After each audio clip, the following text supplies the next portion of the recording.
This recipe is for asthma. Now, sometimes when we're anxious or we're stressed, what's going to happen is the body tenses, and after you get the choked up feeling, you start to get the headaches and things like this. It can start to ramify on your breathing.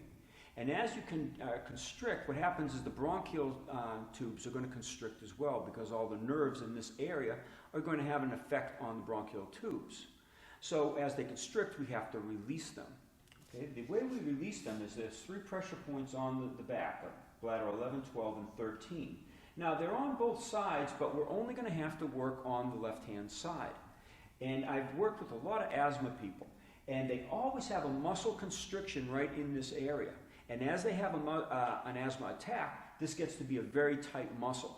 And this is what we have to release, because it's compressing the nerves. And we have to shake the nerves to relax the muscle and release the bronchial tubes and open them up a little bit. Now, how we would do this depends on the age of the person. If you have a small child, you're going to do it a slight bit different. And if you have a full-grown man, you're going to have to hit a little harder when we do this. Now, by hitting, I mean, you're going to take this muscle at first, and you're going to use just a piece of your hand, a knuckle of some sort, and just tap. Okay? That's just to relax the muscle. Okay? And then you're going to take a thumb and just like work on the nerves in between each vertebrae, coming from the top point at bladder number 11 and working down. Now, sometimes it's not just in the specific bladder 11, 12, 13 region. It can reach down almost to the mid-back. So you just want to feel where that muscle tension is.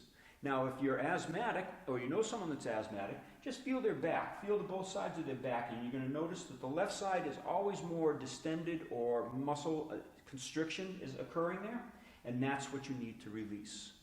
Now, this is an excellent recipe for children. You don't want to be banging on them with a knuckle so much. So it's just like you were relieving a cough, you just lightly slap the back.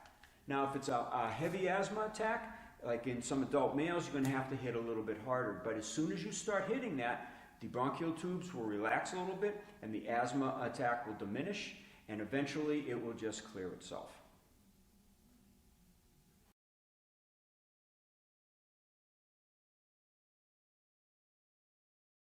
This is Mrs. Sandy Flanagan. She's actually a mother of a student of mine that has asthma, and she's used this technique successfully, so we're going to have her talk a little bit about it. Yeah, my daughter was doing karate, and she was having problems with the asthma, and so Evan just did on her back, and she stopped coughing immediately, and I was so amazed that I had to, after class, ask him why and what he was doing, and he showed it to me. And that was when she was 5. She is now 10, and we do it to her a lot. And it does relieve her asthma symptoms. Excellent. It works very well, and it's the rubbing, and you can feel the lump in her back, and you just rub it out. Nice. It works well. Cool.